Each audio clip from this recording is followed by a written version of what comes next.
De Juanda merupakan pahlawan nasional yang lahir di Tasikmalaya, Jawa Barat pada tanggal 14 Januari 1911. Ia tidak hanya dikenal sebagai pahlawan nasional Indonesia, tetapi juga sebagai seorang politikus yang memiliki peran penting dalam sejarah bangsa. Insinyur De Juanda dilahirkan di Tasikmalaya 14 Januari 1911, merupakan anak pertama pasangan Raden Kartawijaya dan Nyi Monat.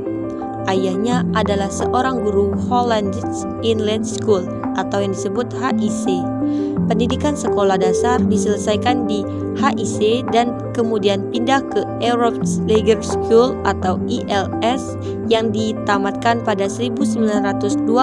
Setelah menyelesaikan pendidikan di HIS, De Juanda tercatat melanjutkan pendidikan ke Europe Leger School atau ILS dan Huger Burgel School di Bandung alias HBS serta berhasil lulus pada 1933. Saat ini HBS lebih dikenal sebagai Institut Teknologi Bandung atau ITB. Keluarganya merupakan keturunan bangsawan etnis Sunda. Ayahnya Raden Kartawijaya adalah seorang guru muda, sedangkan ibunya Nyi Monat adalah seorang ibu rumah tangga. Ia juga memiliki 3 saudara laki-laki dan 2 saudara perempuan.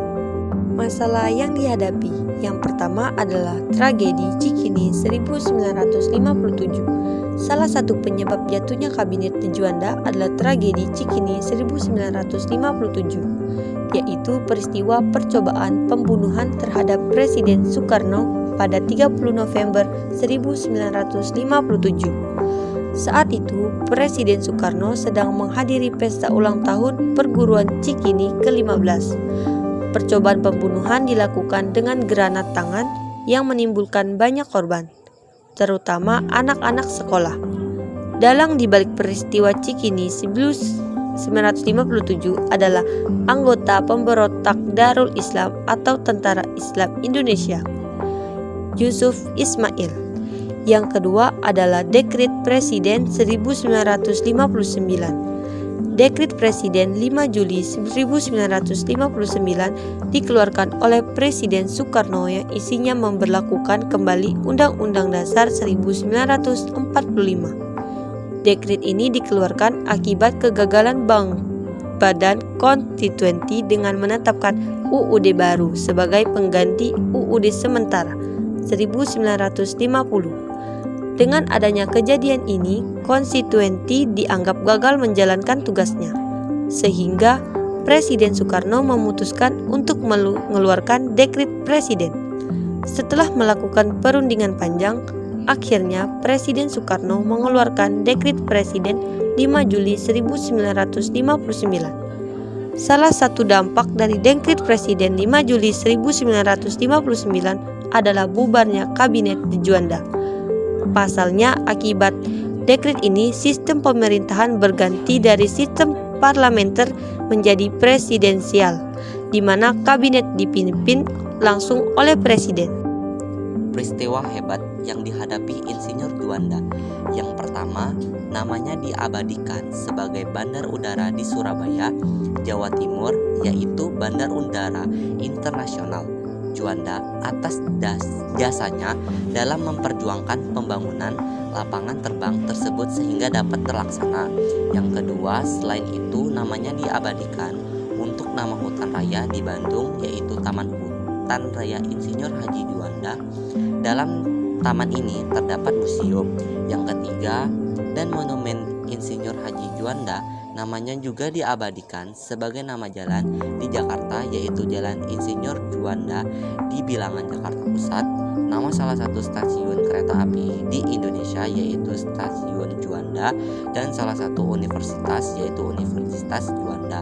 Yang keempat, pada tanggal 19 Desember 2016, atas jasa-jasanya pemerintah Republik Indonesia mengabadikan Juanda sebagai di pecahan uang kertas rupiah baru NKRI pecahan 50.000. Hal-hal menarik dan mengagumkan Insinyur Haji Juanda Kartawijaya. Yang pertama, di masa jabatannya, Insinyur Juanda mengeluarkan sebuah deklarasi yang sangat bersejarah, yaitu Deklarasi Juanda.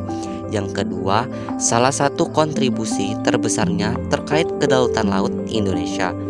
Dan yang ketiga, dirinya memberikan landasan hukum kuat bagi Indonesia sebagai negara kepulauan. Hal-hal yang berkesan dialami Insinyur Haji Juanda Kartawijaya. Yang pertama, melayani dan mengabdi. Yang kedua, membentuk Dewan Nasional. Yang ketiga, menembus PRR. Kaidah kebahasaan. Yang pertama, konjuksi. Contoh dari konjuksi yaitu kata dan. Yang pertama, dan monumen Insinyur Haji Juanda namanya juga diabadikan sebagai jalan di Jakarta, yaitu Taman Hutan Raya Insinyur Haji Juanda. Yang kedua, atau perannya sebagai seorang politikus yang memiliki peran penting dalam sejarah. Yang ketiga, karena dekret ini dikeluarkan akibat kegagalan Badan Konstitusi dalam menetapkan Undang-Undang Dasar baru ke Undang-Undang Dasar sementara. Kaidah kebahasaan yang kedua adalah verbal. Contoh yang pertama adalah melayani dan mengabdi. Yang kedua, menjalankan tugasnya. Dan yang ketiga, percobaan pembunuhan. Kaidah kebahasaan yang ketiga adalah adjektiva atau kata sifat. Contohnya adalah kuat. Kaidah kebahasaan yang keempat adalah rujukan kata. Contohnya yang pertama adalah dengan adanya kejadian ini konstituenti dianggap gagal menjalankan tugasnya. Contoh yang kedua, saat itu Presiden Soekarno menghadiri ulang tahun Perguruan Tinggi Cikini ke-15.